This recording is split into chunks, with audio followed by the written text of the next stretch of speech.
العصر الفيكتوري كان عصر ذهبي لظهور الحكايات المظلمة والظواهر الخارقة للطبيعة، من رؤية الوحوش والأشباح لحد ما الناس كانوا بيتحبسوا ويتقتلوا. في الفيديو ده هنستكشف كل ده وأكثر. هنبدأ بقصة عن مجموعة من البنات الصغيرين في عصر فيكتوريا اللي لسبب ما جاعوا نفسهم لحد ما ماتوا. الصيام أو الامتناع المتعمد عن الأكل كان بيتعمل في معظم المجتمعات في سياقات معينة عبر تاريخ البشرية. في ناس بتصوم لأسباب طبية، زي لما بيحتاجوا يعملوا تحاليل والهضم ممكن يأثر على النتيجة، أو لما بعض الأشخاص بيعملوا دايت عصير أو مية كذا يوم علشان ينظفوا جسمهم. بس عادة الصيام كان مرتبط بالدين. المسلمين بيصوموا من الفجر للمغرب في رمضان، وفي مواقف معينة في ديانات زي البوذية والهندوسية الصيام فيها بيكون مشجع، وكمان نفس الكلام في المسيحية. فعلا الصيام والاعتدال كانوا جزء أساسي من حياة المسيحيين في العصور الوسطى وبداية العصر الحديث. الحاجات دي اتسابوا بشكل كبير النهاردة، لكن لحد القرن التاسع عشر كان في ناس كتير بتقول إنهم أقرب لربنا عن طريق الصيام. دول كانوا البنات اللي بيصوموا في المجتمع الفيكتوري. النصف الثاني من القرن التاسع عشر بدأت تنتشر حكايات عن بنات غامضين يقدروا يعيشوا أسابيع أو حتى سنين من غير أكل أو شرب. بشكل عام الأول اشتهروا في مجتمعاتهم المحلية في بريطانيا وأمريكا وكندا، وبعد كده بقوا معروفين على مستوى العالم. وكمان مع زيادة شهرتهم الناس كانت بتيجي من أماكن بعيدة علشان يشوفوهم ويدفعوا فلوس. عشان كده الصحفيين وكتاب تانيين جم علشان يشوفوا بنفسهم امتناعهم الغريب عن الأكل، وكتبوا عنهم، وغالبا كانوا محتارين إزاي قدروا يقعدوا كل الفترة دي من غير أكل. ولو البنات اللي بنتكلم عنهم فعلا كانوا مباركين بقوة دينية أو سحرية، كان في سوابق للقدرات دي في العصور الوسطى.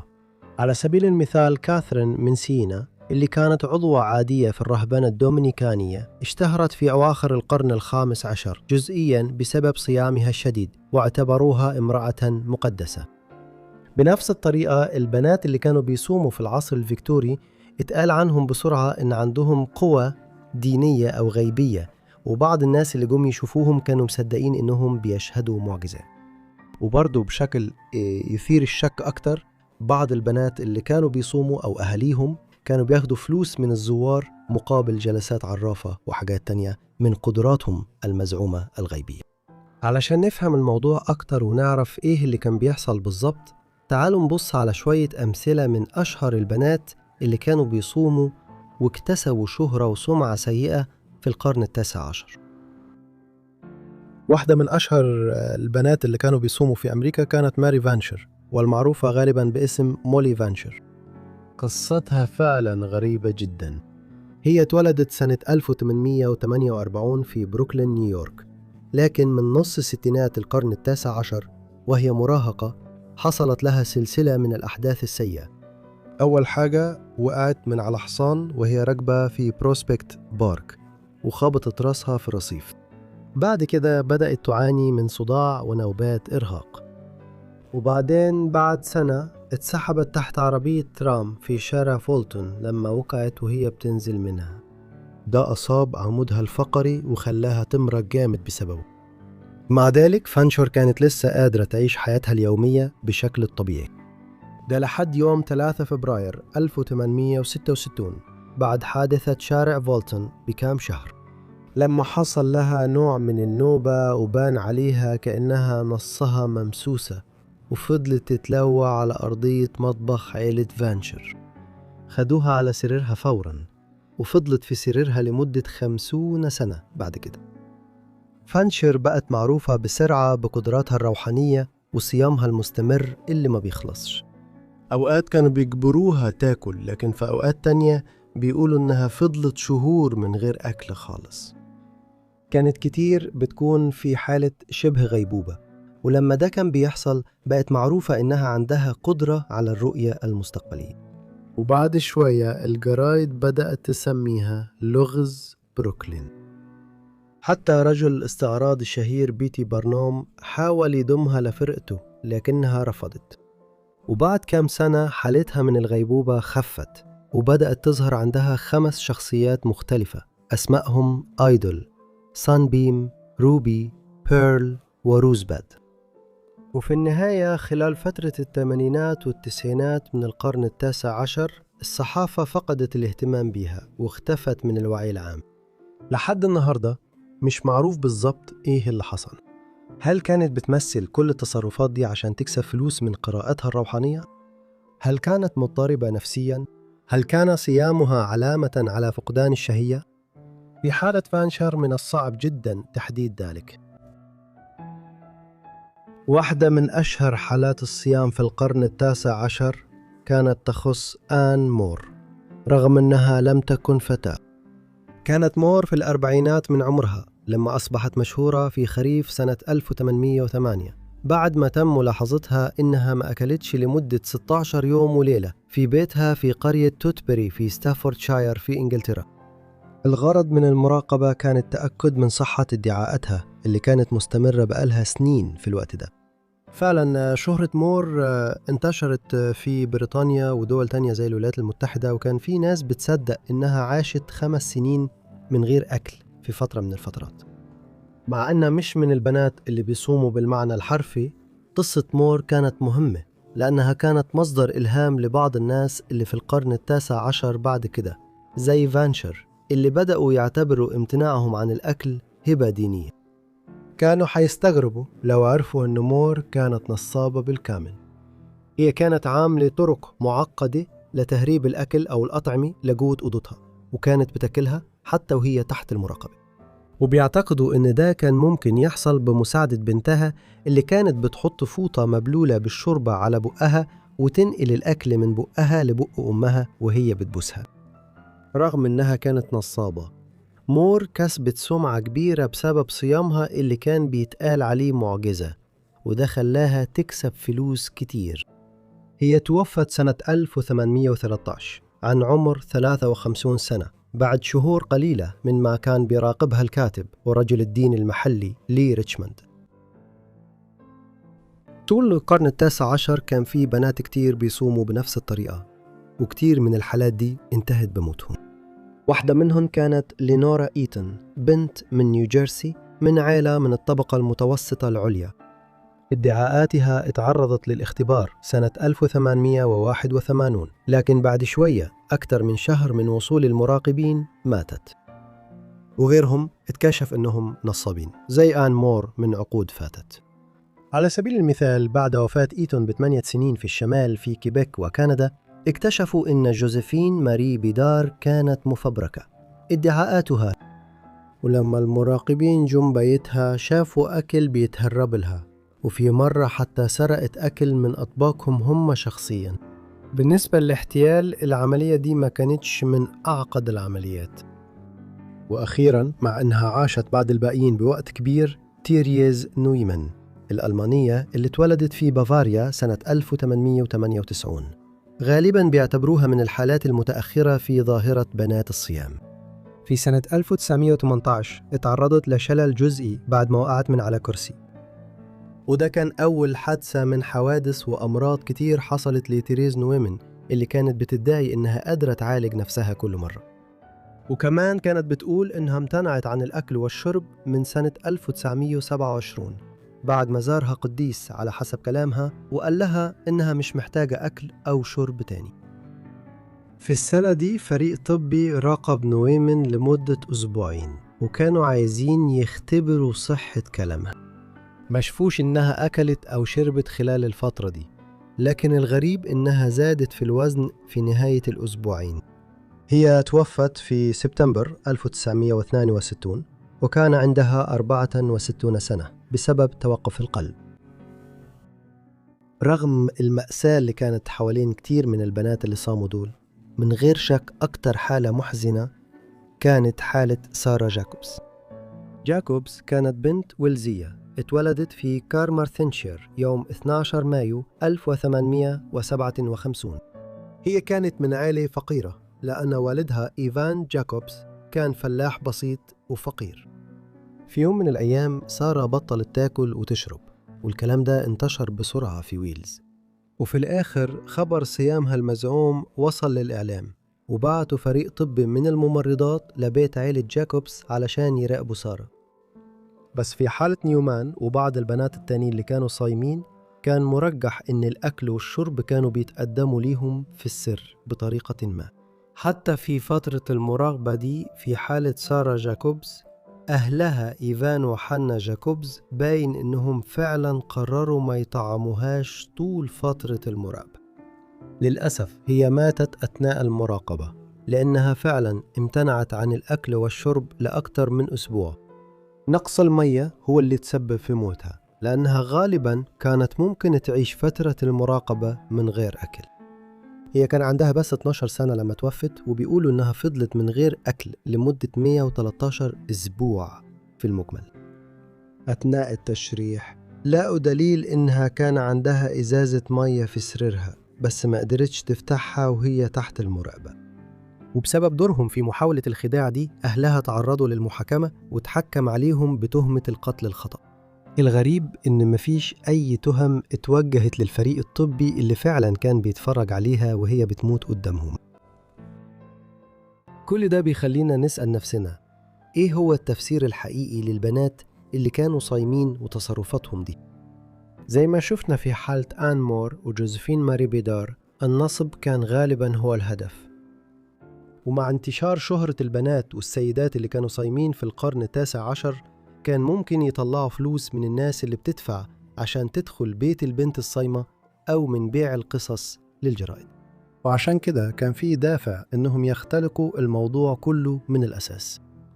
كتير من الناس كانوا بيعتقدوا إن دي تدخلات دينية، وإن بعض البنات اللي صايمين دول كانوا على تواصل يا إما مع ربنا يا إما مع شياطين. لازم نفتكر هنا إن حركة الروحانيين اللي كانت بتركز على المعجزات الدينية وعناصر تانية شبه السحر كانت في أوجها في نص القرن ال19. ممكن يكون سهل النهاردة إننا نعتبر ده خرافات سخيفة، بس في حالة حد زي مولي فانشر كان صعب يتفسر الموضوع بطريقة تانية. دي في الآخر كانت شابة فضلت تحت أنظار الإعلام سنين وهي في حالة شبه غيبوبة، وقضت إجمالاً 50 سنة محبوسة في بيتها، وغالباً كانت بتطلع كشفات نفسية وقراءات غيبية. أكيد كان باين لناس كتير إن لغز بروكلين فعلاً كان بيعيش تدخل ديني حقيقي. مع ذلك أكثر تفسير منطقي في بعض الحالات هو غالباً الأقرب للصح، ويبدو إن بالنسبة لكتير من البنات اللي كانوا صايمين المشكلة كانت في صحتهم النفسية. معظم العلماء دلوقتي وصلوا لاستنتاج إن ظاهرة البنات اللي كانوا صايمين كانت على الأقل جزئياً بسبب نوع من فقدان الشهية العصبي في القرن ال19. ده اضطراب في الأكل اللي فيه الأشخاص بيمنعوا نفسهم عن الأكل بسبب صورة سلبية عن جسمهم وخوف شديد جداً من زيادة الوزن. عادة الناس بيعتقدوا إن فقدان الشهية هو حالة ظهرت في أواخر القرن ال20 بسبب الضغوط اللي اتفرضت على البنات الصغيرين إنهم يكونوا رفيعين. ومع ذلك من وجهة نظر البنات اللي كانوا بيصوموا من المهم نلاحظ ده. مصطلح فقدان الشهية العصبي اتستخدم لأول مرة سنة 1873 لما السير ويليام جول الطبيب الإنجليزي درس الحالة دي بشكل منهجي وأداها اسمها. يعني تقريبا في نفس الوقت اللي البنات اللي كانوا بيصوموا بدأوا يجذبوا انتباه الناس، كانت حالة فقدان الشهية تبقى مشكلة كفاية في بريطانيا لدرجة إن الأطباء بدأوا يدرسوها. اللي ممكن يكون منطقي هو إن البنات اللي كانوا بيصوموا زي سارة جاكوبس ولينورا إيتون ممكن يكونوا بيعانوا من فقدان الشهية، وده كان السبب الأساسي في شهرتهم إنهم بيعيشوا من غير أكل. لكن بعد كده ده كان ليه عواقب مأساوية في حالتهم. وبالتالي بعيداً عن الأساطير والشائعات عن التواصل الديني مع السماوات أو إن شخصيات زي فانشر وجاكوبس كان بيتقال إن عندهم قوة سحرية، فبعض البنات اللي كانوا بيصوموا كانوا على الأرجح فعلاً زي ما كانوا باينين. أمثلة على أولى الحالات الشهيرة لفقدان الشهية في المجتمع الحديث. في قصتنا الجاية هنرجع لمدينة صغيرة في فرنسا حيث واحدة ست اتحبست من عيلتها لأكثر من 25 سنة. بلانش مونيه اتولدت في 1 مارس 1849 في مدينة بواتيه في منطقة فيين في غرب فرنسا.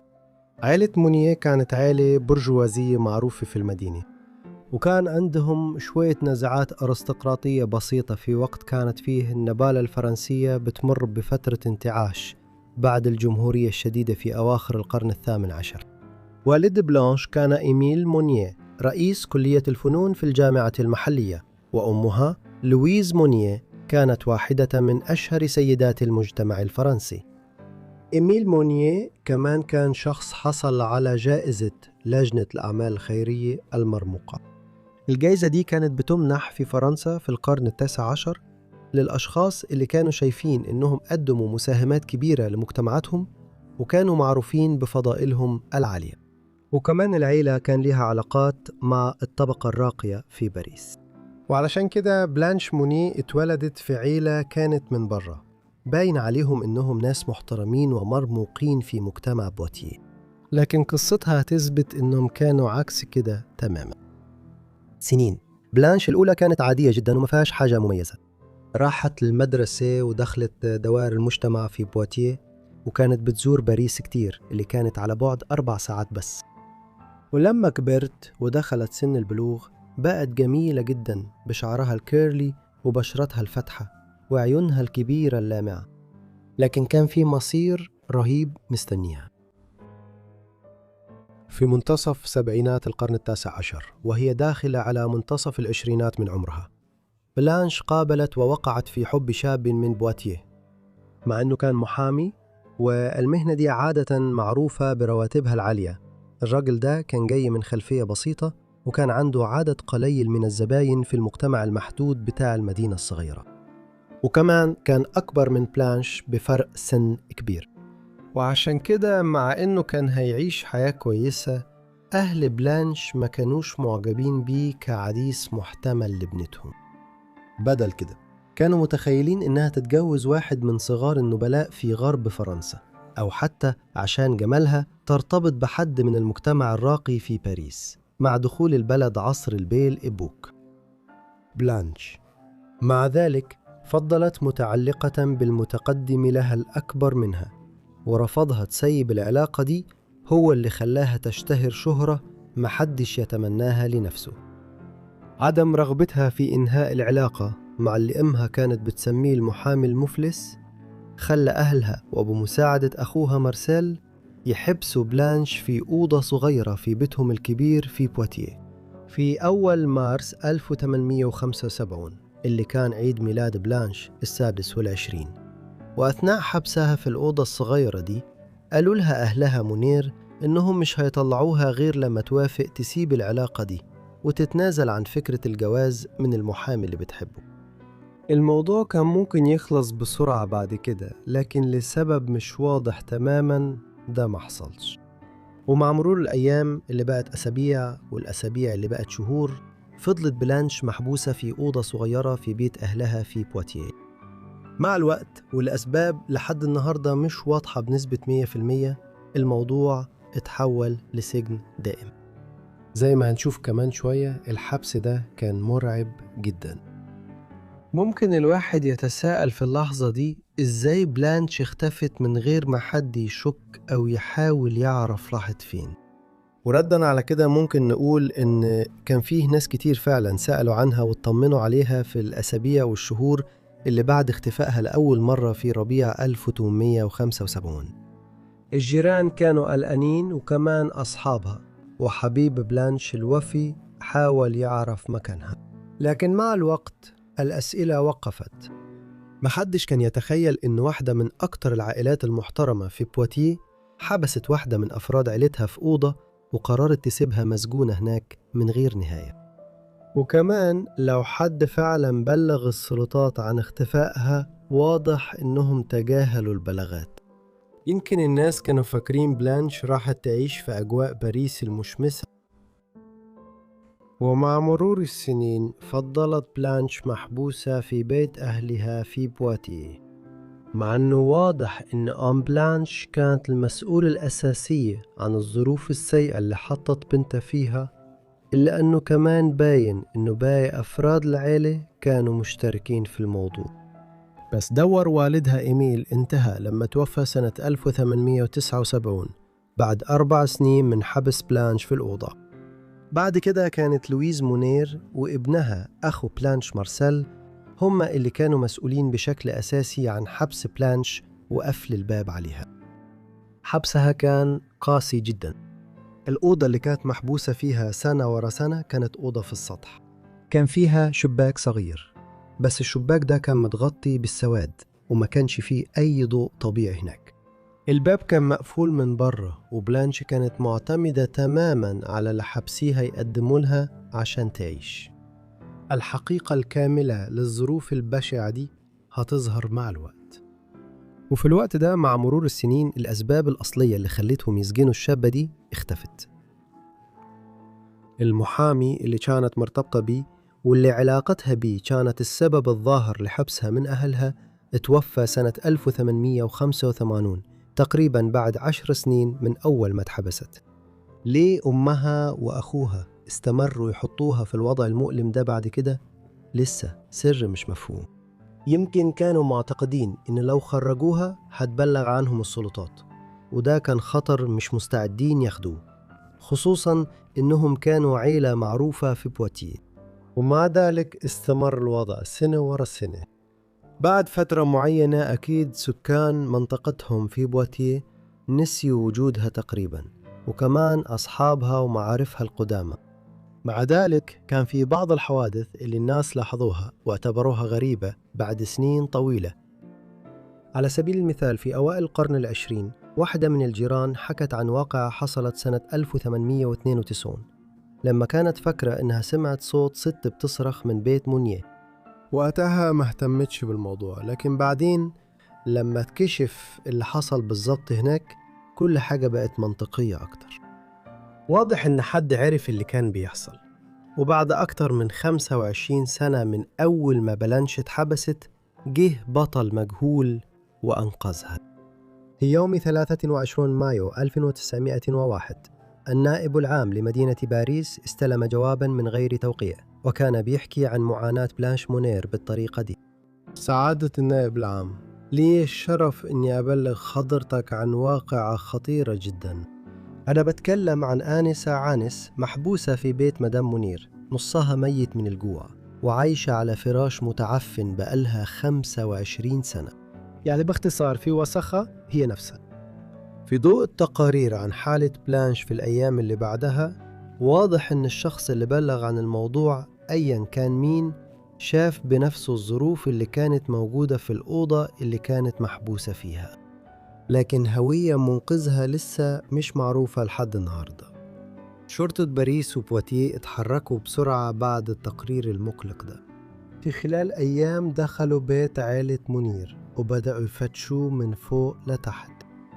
لفترة ما لقوش حاجة غريبة وهما بيعدوا على الأدوار السفلية، بس بعد شوية وصلوا لباب كان مقفول بقفل من برا. الشرطة ما ضيعتش وقت، وبدل ما يستنوا عائلة منير يجيبوا مفتاح كسروا الباب. اللي دخلوا عليه كان منظر رعب. أول حاجة لاحظوها كانت الريحة، ريحة كريهة وعفنة ناتجة عن عقود من القذارة اللي ما تنظفتش من خاطفي بلانش. بس فعلا ما حسوش بحجم الكارثة غير لما شالوا الستاير اللي كانت مليانة تراب من على الشباك الصغير، وبعدها كسروا الألواح التقيلة اللي كانت مانعة أي نور يدخل لمدة 26 سنة. وقتها بس فهموا حجم الشر اللي حصل هنا. بلانش كانت نايمة عارية تماما في أوضة مليانة قذارة، قطع أكل متعفن كانت مرمية حوالين الأوضة. الجو كان معفن وفيه حشرات بتجري في المكان. بلانش كانت مرعوبة جدا من دخول الناس الغريبة دي لسجنها بعد أكتر من 25 سنة من الحبس هناك. للأسف عقلها كان ضايع تماما، ووزنها كان حوالي 25 كيلو أو تقريبا 64. تقرير الشرطة بعد كده قدم وصف كامل للي شافوه. أمرنا فورا بفتح الشباك، وده حصل بصعوبة كبيرة لأن الستائر القديمة الغامقة وقعت ونزل منها تراب كتير. عشان نفتح الشيش كان لازم نشيله من المفصلات اللي على اليمين. أول ما النور دخل الأوضة لاحظنا في الخلف واحدة نايمة على السرير، رأسها وجسمها متغطين ببطانية وسخة جدا. ست تعرفتي باسم مدموزيل بلانش مونيه. الست المسكينة كانت نايمة عارية تماما على مرتبة قش معفنة. حواليها كان في طبقة متكونة من فضلات وقطع لحمة وخضار وسمك وعيش معفن. وكمان شفنا أصداف جندوفلي وحشرات بتجري على سرير مدموزيل مونيه. الجو كان خانق لدرجة ما بيتنفسش. ريحة الأوضة كانت وحشة قوي، لدرجة إننا ما قدرناش نكمل ونقعد أكتر عشان نكمل تحقيقنا. في الساعات اللي بعدها الشرطة والسلطات الطبية نقلوا بلانش من الأوضة المرعبة دي. أمها وأخوها اتقبض عليهم فوراً، ولما الخبر انتشر اتجمعت الناس قدام البيت وقعدوا هناك أيام طويلة، وكانوا بيطالبوا برأس لويز ومارسيل موني. للأسف العدالة ما تحققتش. والدة بلانش العجوز ماتت بأزمة قلبية بعد كام يوم، وبهربت من العقاب اللي كانت بيستحقه فعلا. وبعدين اتضح انه مارسيل مونير كان هو كمان عنده مشاكل نفسية كبيرة، ورغم انه اتسجن في الاول لمدة 15 شهر الا انه بعد كده اتبرأ واتساب حر. بعد المحاكمة مارسيل باع كل ممتلكات والدته واعتزل في سيبورشي، وهي بلدة في جنوب غرب البلد. وكان عنده كمان بيت ريفي في وسط فرنسا، وهناك توفى في الآخر في يونيو 1913. بلانش عمرها ما تعافت، رغم أنه كان في شوية تقدم محدود، وعلى الأقل بعض الطاقم الطبي قدروا يوفروا لها رعاية إنسانية في السنين اللي بعدها. كانت عندها 52 سنة وقت ما تم إنقاذها، وفضلت عايشة 12 سنة كمان. السنين دي قضتها في مستشفى للأمراض النفسية في مدينة بالوا في وسط فرنسا. مع ذلك كانت بتعاني من أمراض نفسية كتير، وأهمهم فقدان الشهية والفصام. سجنها أثر عليها بطرق كتير تانية كمان. على سبيل المثال بقت عندها حساسية شديدة من الضوء القوي بسبب حرمانها من ضوء الشمس لأكثر من 25 سنة. بلانش توفت يوم 13 أكتوبر 1913.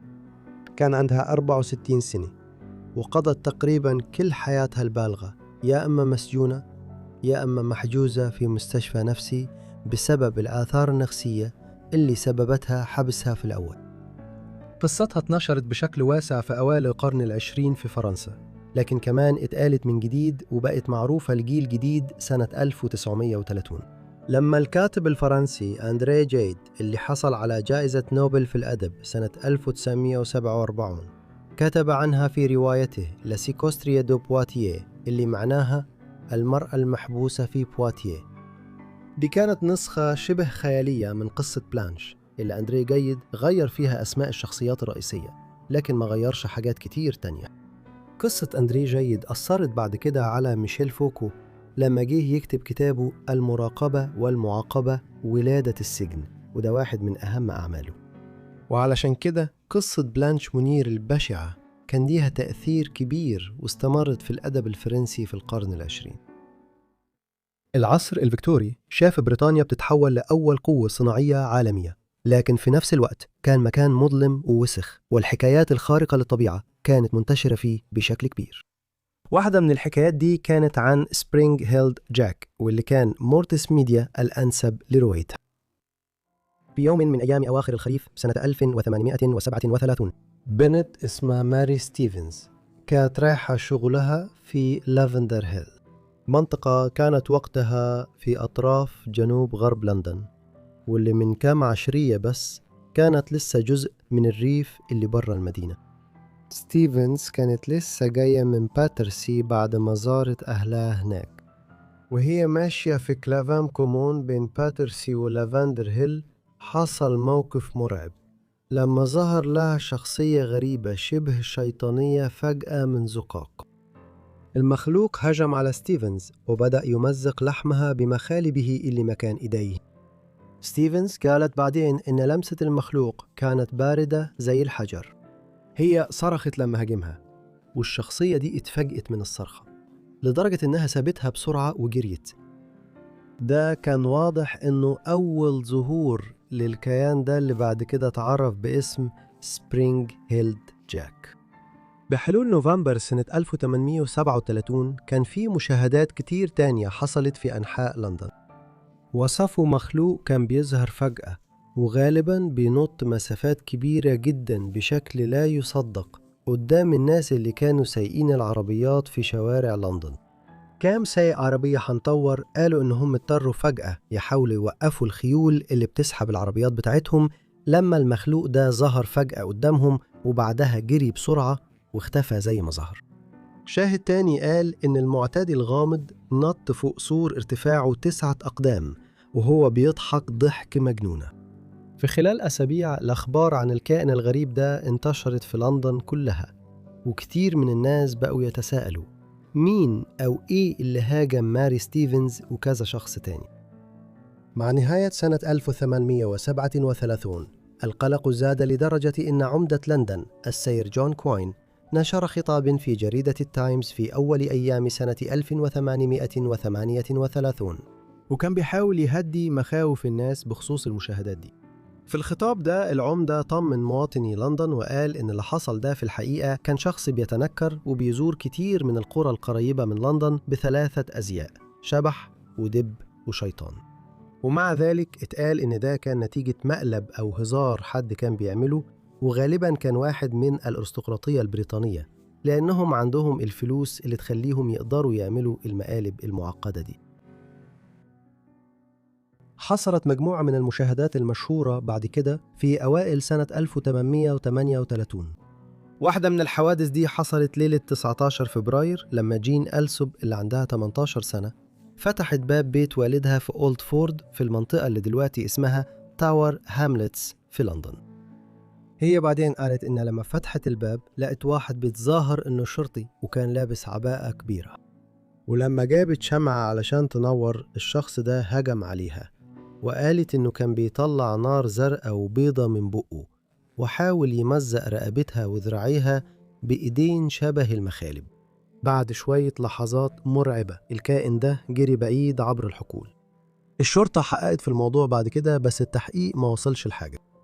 واحد من الجيران قال إنه شاف شاب صغير لابس عباءة كبيرة قريب من مكان الحادث وقت الهجوم، لكن المشتبه الوحيد كان نجار من المنطقة اسمه ميل بانك، وكانت حجته إنه كان سكران جدا في الليلة دي لدرجة إنه مش فاكر كان فين أو كان بيعمل إيه. ميل بانك كان قال في مرة وهو في الحانة وقتها إنه هو سبرينغ هيلد جاك، لكن الشرطة في الآخر استنتجت إنه مجرد سكير بيحب يتكلم كتير. قضية ألسوب ممكن تكون كلها متلفقة أصلا، لأنها كانت الضحية الوحيدة اللي قالت إن جاك فعلا كلمها قبل ما يهاجمها. يمكن كانت بتدور على شوية اهتمام.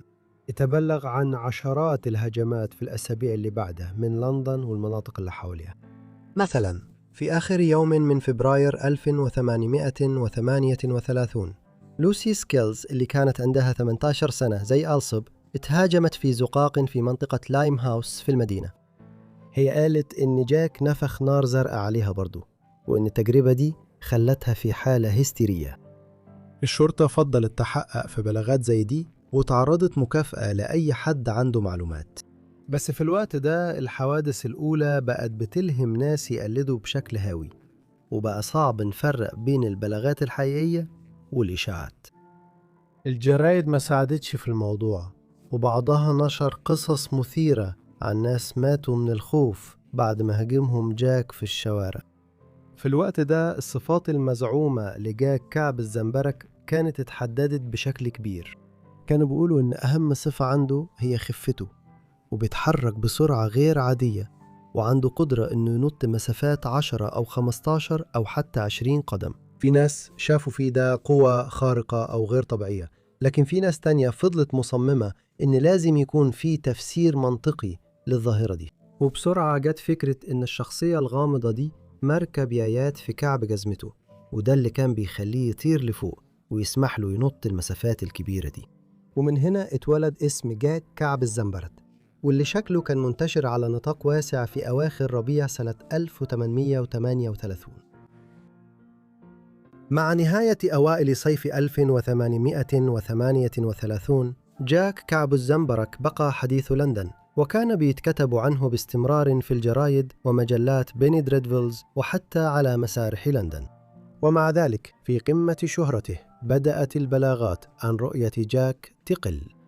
مع نهاية سنة 1838 البلاغات الرسمية عن هجماته في العاصمة اختفت تماماً، والحالات القليلة اللي اتقال إنه ظهر فيها كانت جاية من مناطق تانية في إنجلترا، حيث أخبار المعتدي الخارق للطبيعة بدأت تلهم ناس في الريف يقلدوه متأخرين. بحلول سنة 1839 الهستيريا كانت هديت بشكل كبير، وجاك بقى شخصية أدبية أكتر من كونه شخص الناس خايفة تقابله فعلا في زقاق في لندن. خلال سنة 1840 بقى عنده نوع من شخصية الفولكلور، كأنه نوع من قطاع الطرق الخارقين للطبيعة، وكانوا بيعتقدوا أنه بيهاجم المسافرين لوحدهم على الطرق اللي خارجة من لندن. أحياناً كان بيتم الإبلاغ رسمياً عن هجوم مزعوم، زي حالة واحدة ست اتعرضت لهجوم في تيم ماوث سنة 1847، والشرطة اعتبرت أن سبرينغ هيل جاك ممكن يكون رجع يرعب سكان المدينة بعد 10 سنين من ظهوره الأول. وبعد فترة ظهر شبح سبرينغ هيل جاك تاني في أوائل سبعينات القرن ال19، لما تم الإبلاغ عن ظهور أشباح بسرعة ورا بعض في بيكهام بجنوب شرق لندن وساسكس. آخر التقارير عن الناس كانوا مصدقين إنه سبرينغ هيل جاك رجع.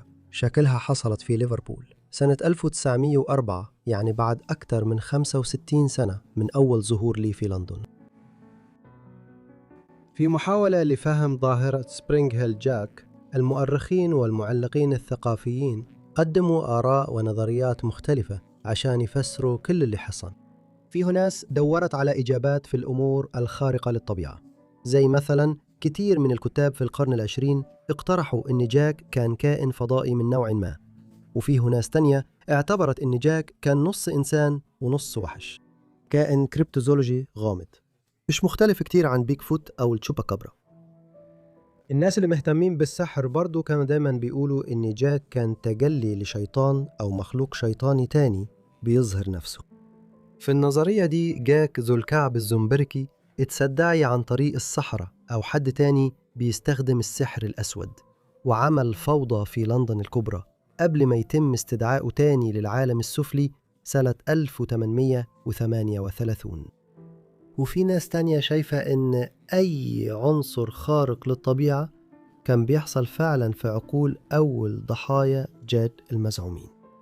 الرأي ده بيقول إن أول مرة شافوا فيها جاك، زي ما حصل مع ماري ستيفنز، كان نتيجة إن الناس دول كانوا مخدرين أو سكارى أو عندهم اضطرابات نفسية.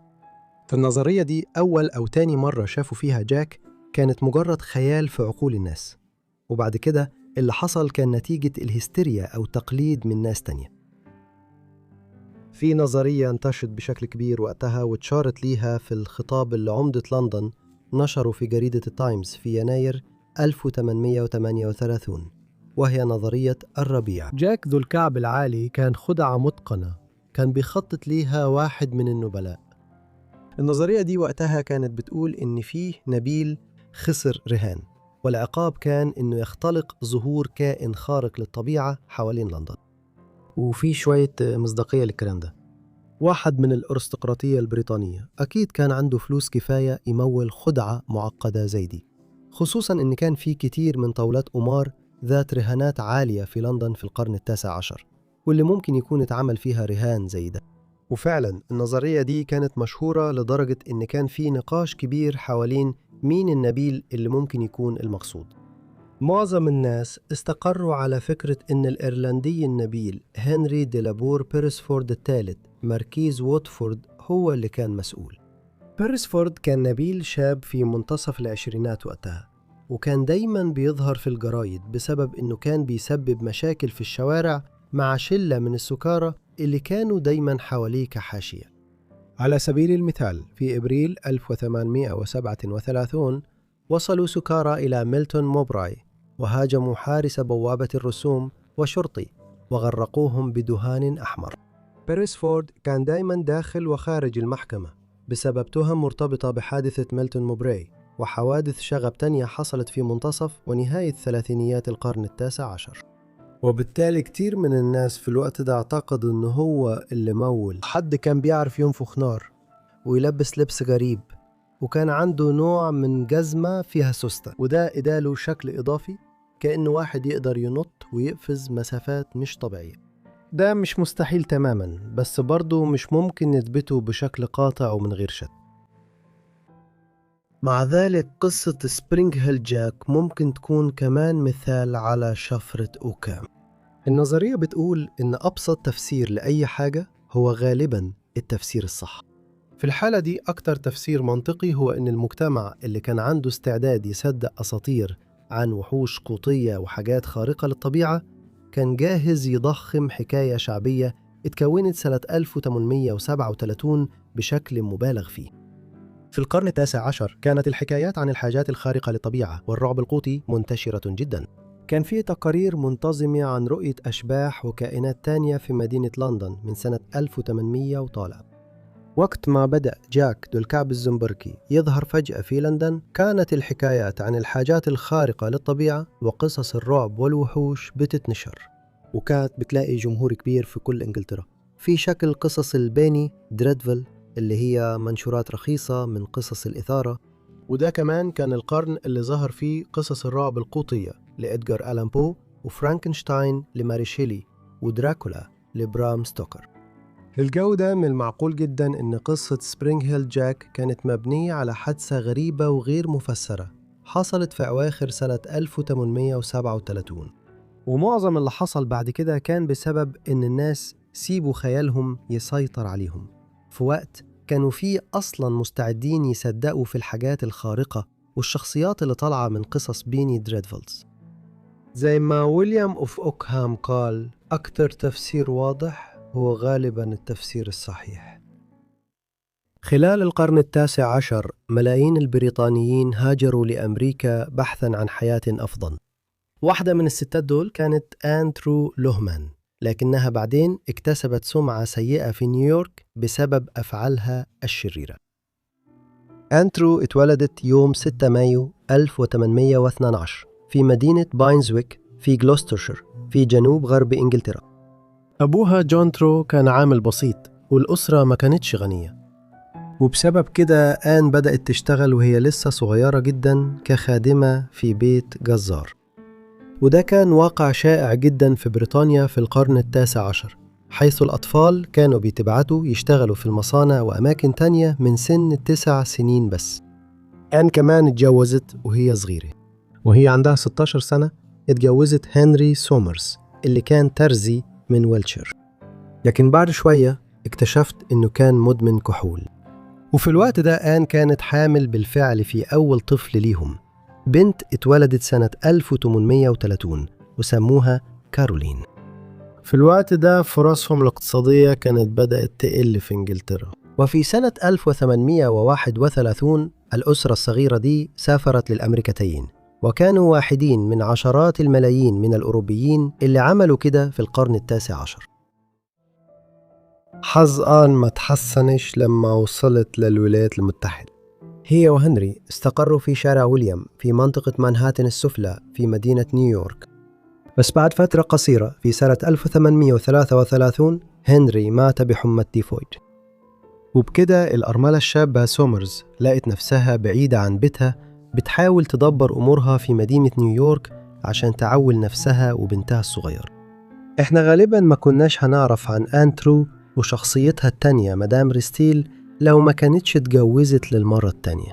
ده حصل سنة 1836 لما آن اتجوزت تشارلز لوهمان، راجل عنده 27 سنة متعلم كويس وبيشتغل طباع في جريدة نيويورك هيرالد. هو هاجر لأمريكا بنفسه وكان أصله ألماني وروسي. ومن جوزها الثاني بدأت آن تهتم بوسائل منع الحمل والسيطرة على عدد السكان. شارلز كان عضو في مجموعة من المفكرين والفلاسفة الراديكاليين في نيويورك في الوقت ده، وكان واحد من المواضيع اللي كانوا مهتمين بيها هو التزايد السريع في عدد سكان الولايات المتحدة وكمان كتير من الدول الأوروبية من بداية القرن ال18. وبسبب الاهتمام ده انتهى بيه الحال إنه نشر عدد من الأوراق البحثية عن قضايا السكان في ثلاثينيات القرن ال19. آن بدأت بسرعة تهتم بوسائل منع الحمل بنفسها، وتشجعت على ده من تشارلز وكمان أخوها جوزيف اللي هاجر هو كمان لأمريكا وكان بيشتغل في صيدلية في نيويورك، ووفر لها معلومات إضافية. وبعد شوية كانت آني طورت حبوب منع حمل بتتكون من خليط من مكونات زي البيني رويال وبلاك درافت وسابن وإرجوتراي والمالو وماذر وورت. كانت بتطحن المكونات دي وتعملها على شكل حبوب ومسحي. ومع المنتجات دي هي وتشارلز اخترعوا قصة معقدة عن شغلها، وقالوا إن آن كان عندها جدة في فرنسا اسمها مدام ريستيل، واللي كانت وريتها وصفة الحبوب المانعة للحمل دي وهي بتزور أوروبا وبتدرب كقابلة. وبكده في أواخر ثلاثينيات القرن ال19 بدأت آن تبيع حبوبها الشهرية للسيدات تحت اسم مدام ريستيل. في الوقت ده في الولايات المتحدة كان الإجهاض ووسائل منع الحمل قانونيين تقريبا في كل الولايات، وبالتالي كانت آن حرة تعلن عن حبوب منع الحمل أو الإجهاض بتاعتها بشكل قانوني في جرايد نيويورك.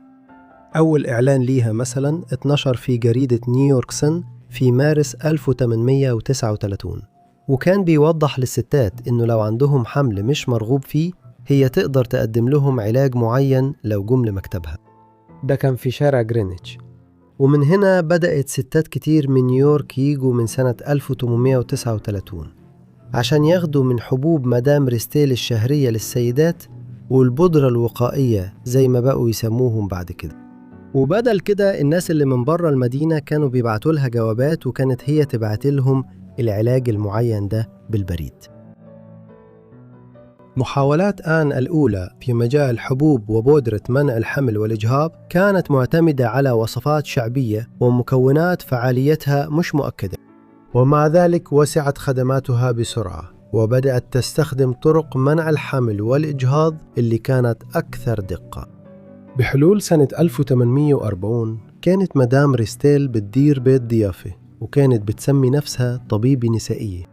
هنا بعض الستات كانوا بيولدوا أطفال مش مرغوب فيهم، وآن كانت بتستخدم علاقتها عشان تلاقي لهم أسر كويسة تتبناهم. لكن كان واضح كمان إنه عمليات الإجهاض سواء عن طريق استقبال حالات الإجهاض أو من خلال الطرق الجراحية كانت بتحصل هنا.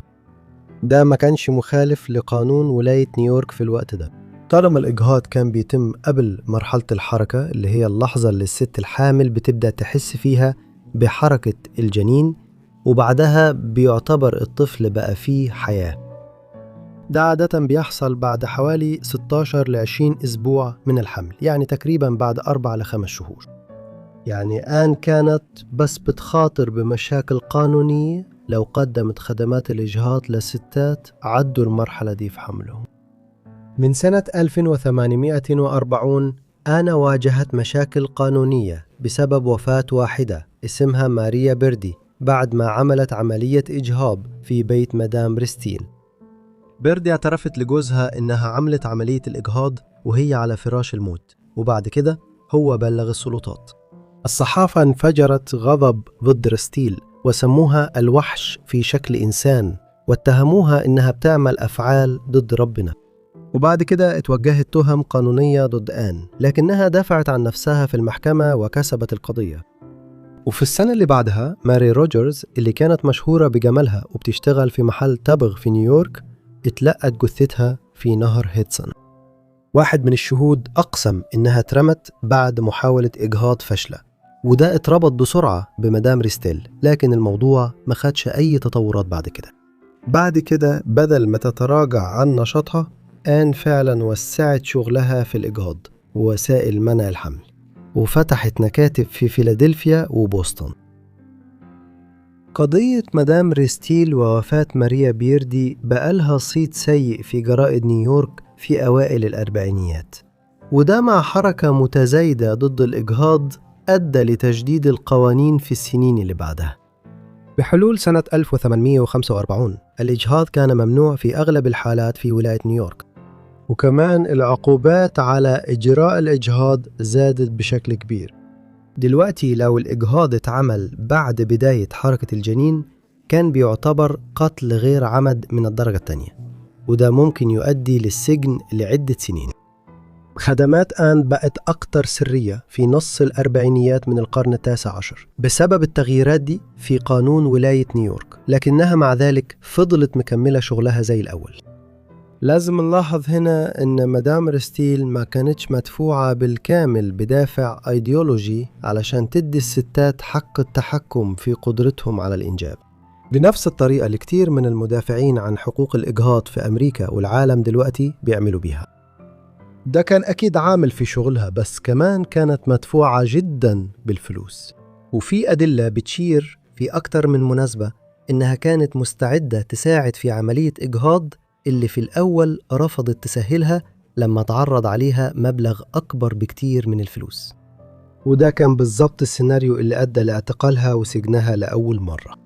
في سنة 1847 نيويورك كانت مشدودة تاني لقصة القبض على مدام ريستيل.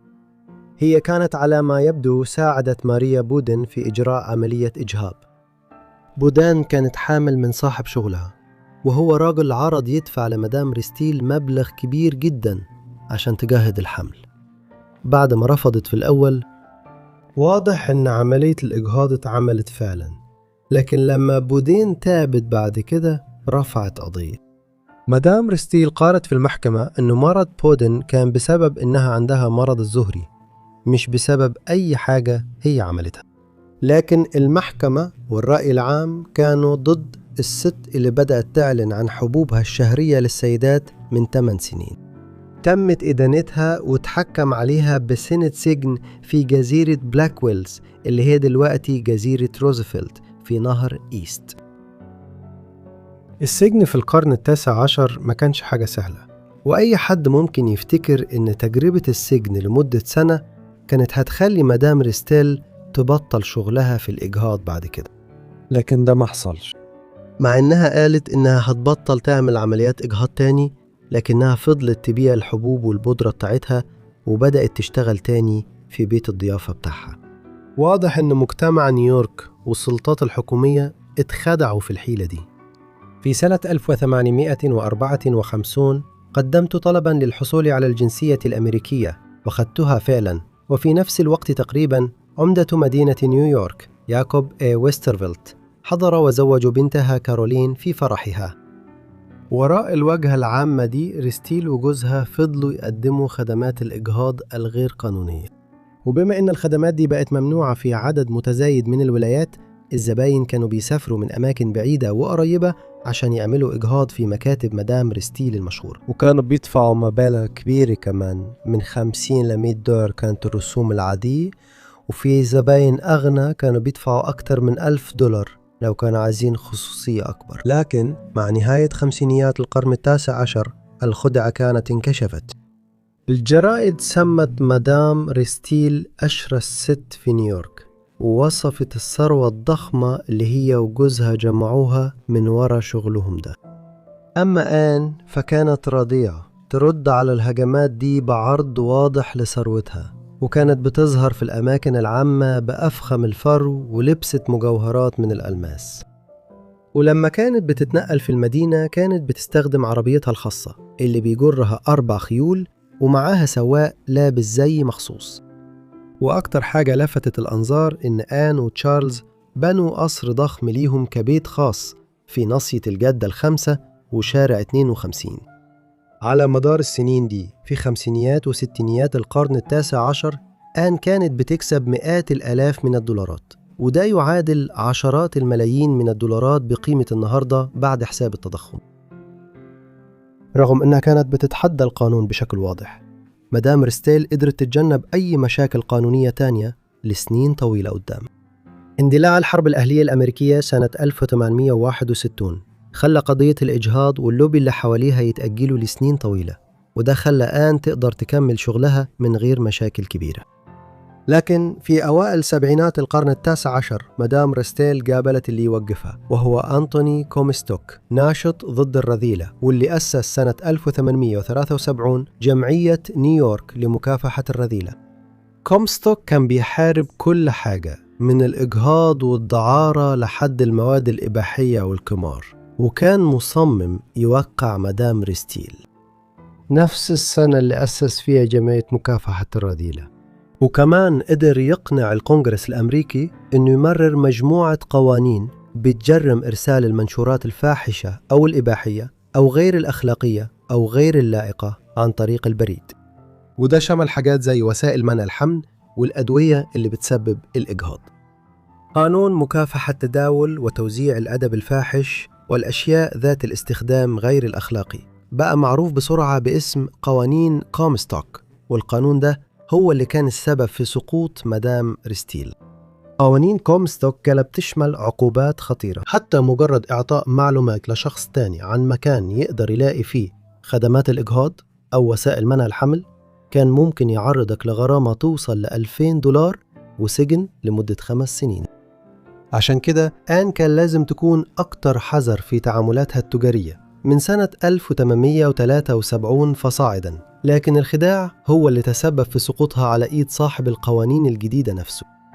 في يوم من أيام الربيع سنة 1878 أنتوني كومستوك ظهر على باب مكتب مدام ريستيل وادعى إنه راجل متجوز وعايز شوية حبوب منع حمل لمراته.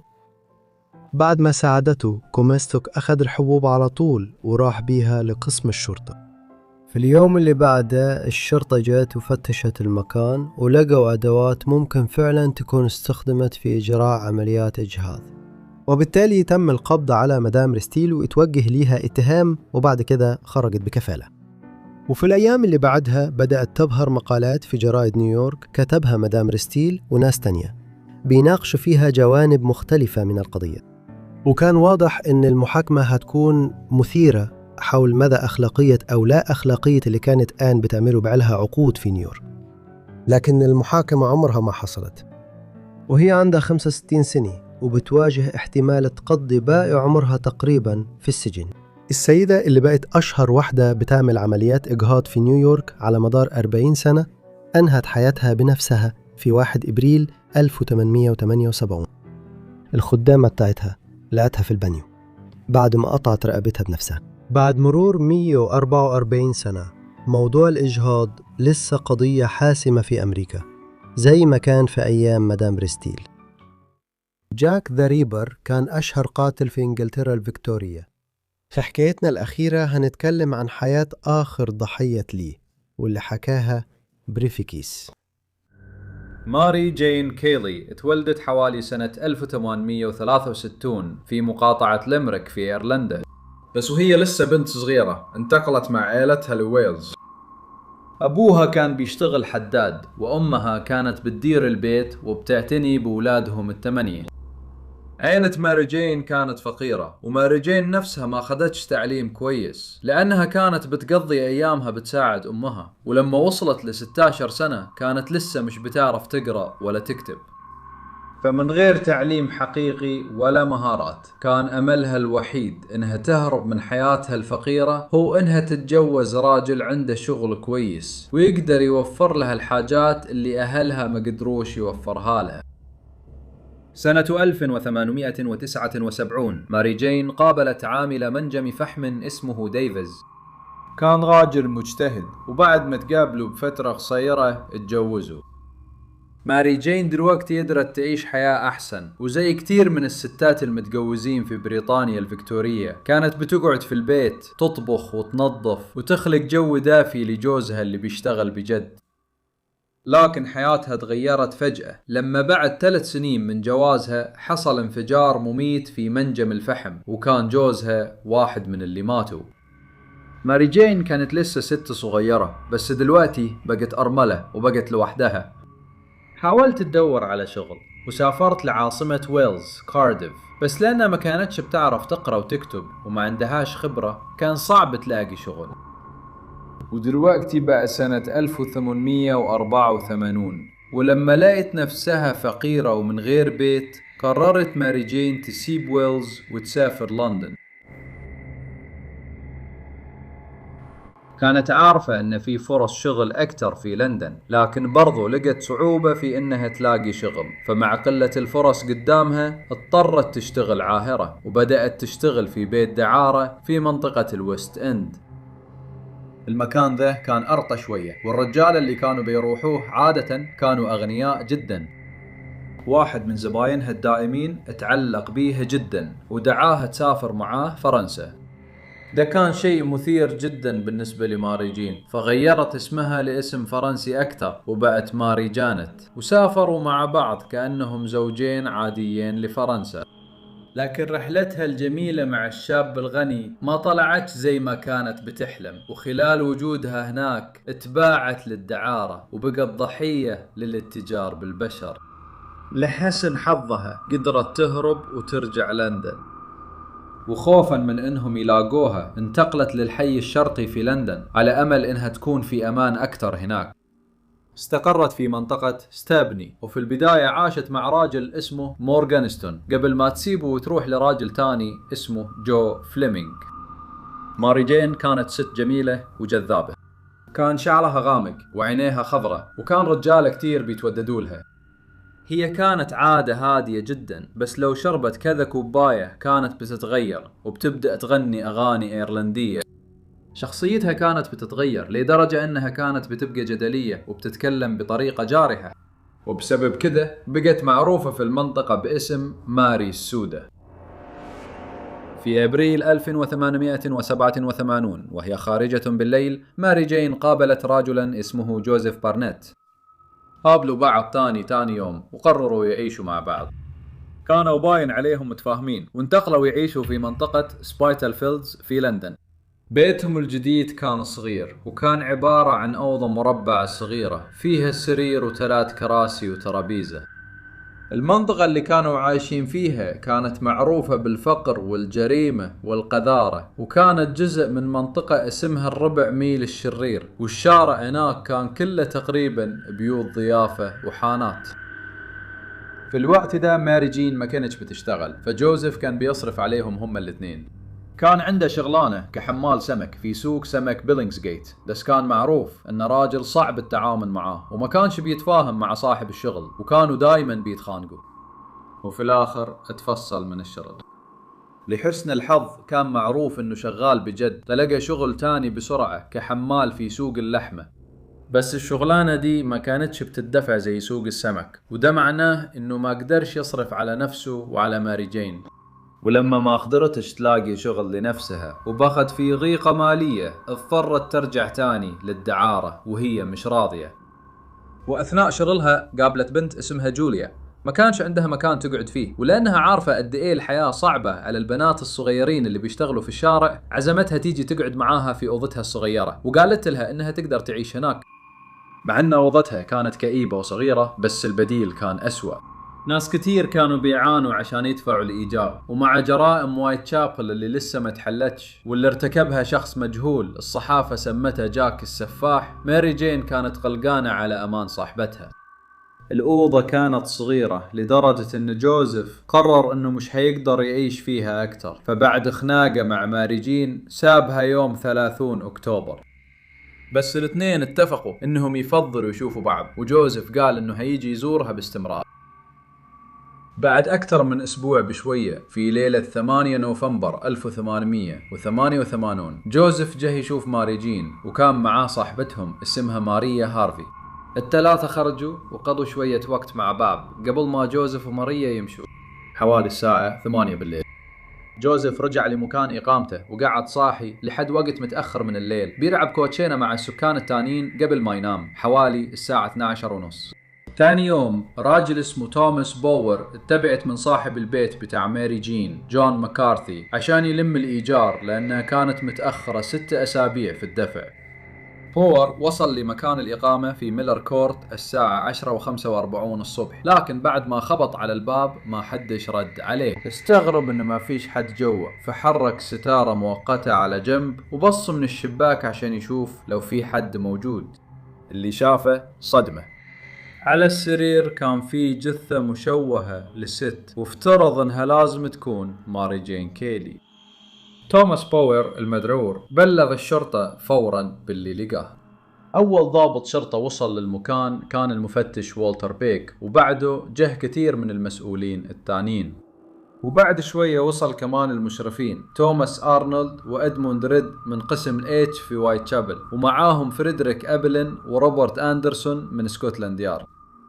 المشرف آرنولد اقتحم الأوضة الساعة 1:30 الظهر، وأول ما دخلوا بدأوا يبصوا على المنظر البشع، واكتشفوا بسرعة إن هدوم الضحية اتحرقت، غالبا علشان ينوروا الأوضة لأن مصدر النور الوحيد كان شمعة ضعيفة. وبعدين وصل الدكاترة توماس بوند وجورج باكستر فيليبس، وكان مطلوب منهم يحللوا الجثة، واستنتجوا إنه التشوهات الكثيرة دي أكيد أخذت حوالي 2 ساعة علشان تحصل، وإن وقت الوفاة كان ما بين الساعة 2 و8 الصبح يوم الجمعة 9 نوفمبر 1888. الدكتور فيليبس حدد إن سبب الوفاة كان جرح في الرقبة، والدكتور بوند قال إن القاتل ما عندوش أي معرفة طبية. هو كتب إن في الحالة دي التشويه اتعمل بواسطة شخص ما عندوش أي معرفة علمية أو تشريحية. هو قال إن في رأيه الشخص اللي ارتكب الجريمة ما كانش حتى عنده خبرة فنية زي الجزار أو اللي بيذبح الخيول أو أي حد متعود يقطع حيوانات ميتة. الشرطة دورت على شهود. واحدة من جيران ماري جين اسمها ماري آن كوكس قالت إنها شافت ماري جين راجعة البيت حوالي الساعة 11:45 بالليل. هي قالت إن ماري جين كانت باين عليها سكرانة، وكانت مع راجل تخين شعره أحمر ولابس قبعة بولر. بعد ما شافوا بعض تمنوا لبعض ليلة سعيدة، وماري جين دخلت سكنها مع الراجل. ماري آن قالت إن ماري جين بدأت تغني أغاني إيرلندية. هي قالت إنها لازم تخرج تاني الساعة 1 الصبح وترجع لسكنها الساعة 3 الصبح، وبتقول إنه ما كانش فيه أي صوت أو نور جاي من أوضة ماري جين. شاهدة تانية اسمها إليزابيث بريتا كانت ساكنة فوق سكن ماري جين، قالت إنه الساعة 1:30 الصبح وهي داخل السرير الغنى كان وقف. قالت إنها صحيت تاني الساعة 4 عشان قطة صغيرة كانت ماشية على رقبتها، وكان تقريبا في الوقت ده سمعت صوت ضعيف بينادي وبيقول قتل. واحدة تانية من السكان المحليين اسمها سارة لويس قالت إنها كمان سمعت نفس الحاجة، لكن ولا واحدة من الشاهدين حاولت تشوف إيه اللي حصل، لأنه في 80s القرن ال19 كان عادي جدا يسمعوا صرخات قتل في شرق لندن. الجارة ماري آن كوكس أضافت إنها ما قدرتش تنام الليلة دي لأنها كانت بتسمع ناس داخلة وخارجة من ميلرز كورت طول الليل. هي حتى سمعت حد بيخرج حوالي الساعة 45، وده كان دقيق جدا لأن إليزابيث براتر سابت السكن الساعة 5:30 علشان تروح تشرب حاجة في حانة تيم بيلز، وقالت للشرطة إنها وهي رايحة الحانة ما شافتش أي حاجة مريبة. بسبب حالة الجثة كان صعب جدا على السلطات إنها تحدد هوية الضحية. جوزيف بارنيت شريكها السابق قال إنه عرف الجثة إنها تخص ماري جين كيلي من وذنها وعينيها، وجون ماكارثي صاحب البيت بتاعها كمان عرف الجثة وقال إنه متأكد إنها ماري جين. وفاة الشابة اللي عندها 25 سنة اتسجلت باسم ماري جانت كيلي. الشرطة ما كانش عندها أي خيوط علشان تلاقي اللي ارتكب الجريمة البشعة دي، فعشان كده في يوم 10 نوفمبر الحكومة أصدرت بيان على أمل إنها تلاقي دليل على القاتل. في البيان قالوا إن أي شريك مش هو اللي ارتكب الجريمة حيتم العفو عنه لو جاب معلومات وأدلة عن القاتل أو القتلة. محدش طلع وقال حاجة. في الأيام اللي بعدها الشرطة كملت تحقيقات واسعة من بيت لبيت وتفتيشات، لكن من ده ما لقوش أي أثر للجاني. بعد فحص الجثة تم الإفراج عن جثة ماري جين، وفي الآخر اتدفنت يوم 19 نوفمبر 1888 في المقبرة الكاثوليكية الرومانية في ليثنستون. في الجنازة ولا حد من عائلتها حضر. الشرطة كملت التحقيق وظهر شاهد جديد كان عامل اسمه جورج هاتشنسون، وقال إنه كان يعرف ماري جين. قال للشرطة إنه شافها حوالي الساعة 2 الصبح وإنها طلبت منه سلفة، بس هو كان مفلس وما قدرش يساعدها. بعد كده قال إن فيه راجل قرب منها في الشارع، وبعد شوية كلام راحوا مع بعض على بيتها. رغم أن الوقت كان متأخر والدنيا كانت ظلمة جدا، هو وصف الراجل للشرطة بالتفصيل. جورج هاتشنسون قال أن الراجل كان شكله مريب بسبب مظهره الغريب وكأنه مش من المنطقة، لكن الشرطة فكرت أن ممكن المعلومات اللي قدمها الشاهد الجديد دي حصلت في يوم تاني، لأنه جه وقدم الأدلة بعد فترة من الجريمة. رغم عرض الحكومة وأهمية القضية والتحقيق الكبير اللي عملته الشرطة، ما حدش اتهم أو اتحاكم في جريمة قتل ماري جين كايلي. على مر السنين ظهرت نظريات كتير عن هوية الشخص اللي قتلها. الكاتبين بول هاريسون وبروس بالي اقترحوا أن اللي قتلها كان شريكها السابق جوزيف بارنيت بدافع الغيرة، واقترحوا كمان انه ارتكب جرائم وايت شابل الثانية المشهورة بهدف يخوف ماري جين علشان تسيب حياة الدعارة. وفي ناس تانية بتقترح ان جوزيف بارنيت قتل ماري جين بس، وان سبب التشويه كان علشان يضلل الشرطة ويخليهم يصدقوا ان القاتل هو جاك السفاح. مع ذلك من غير المحتمل انه يكون هو المسؤول، لان بعد الجريمة هذوما تفحصت علشان يدوروا على بقع دم وتحقق معاه لمدة 4 ساعات كاملة، وبرغم كذا ما كانش فيه اي دليل بيربطه بالجريمة، فعشان كذا خرجوه من غير اي تهمة. بعض الكتاب بيقولوا ان الشاهد جورج هاتشنسون هو اللي كان مسؤول عن الجريمة، وكان في الحقيقة هو جاك السفاح نفسه، وكان بيحاول يضلل الشرطة. وفي ناس تانية بتشير انه غالبا كان بيسعى للفت الانتباه وعايز يبيع قصة للجرائد. وفيه نظريات تانية بتتوقع انه ماري جين في الحقيقة ما كانت واحدة من ضحايا جاك السفاح. النظرية ورا الكلام ده ان باقي الضحايا كانوا في الأربعينات من عمرهم، بينما ماري جين كان عندها 25 سنة، يعني أصغر بكتير. دليل تاني ممكن يثبت الكلام ده هو ان التشوهات اللي كانت على جثتها كانت اكثر بكتير من اللي على باقي الضحايا، بس بعض المؤرخين بيقولوا ان النظرية دي ممكن تتنفي، لان هي كانت الضحية الوحيدة اللي اتقتلت في مكان خاص. بعد وفاة ماري جين مفيش جرائم قتل مشابهة للي عملها جاك السفاح حصلت لمدة 6 شهور تانية. معظم الناس بيعتبروا ماري جين كايلي آخر ضحية لجاك السفاح، وبيفترض أن أفعال السفاح وقفت بسبب الموت أو السجن أو الهجرة. مع ذلك كثير من الناس بيعتقدوا أن ماري جين كايلي ما كانتش واحدة من ضحايا السفاح أصلا. لحد النهاردة الهوية الحقيقية لقاتل ماري جين كايلي فضلت لغز زيها زي جاك السفاح. ألف شكر ليكم يا جماعة على متابعتكم للفيديو التجميعي ده، يا رب يكون عجبكم. لو حابين تشوفوا فيديوهات تجميعية تانية زي دي قولولي في التعليقات تحت، ولو حابين كمان قصص تانية زي اللي اتكلمنا عنها في الفيديو ده من نوع الحكايات الفيكتورية الغامقة برضو قولولي تحت في التعليقات. يا رب تكونوا مشتركين في القناة ومفعلين الجرس عشان توصلكم كل فيديوهاتي أول ما أنزلها. وده كان كل حاجة عندي، فهشوفكم كلكم في الحلقة الجاية من حيوات منسية. شكرا.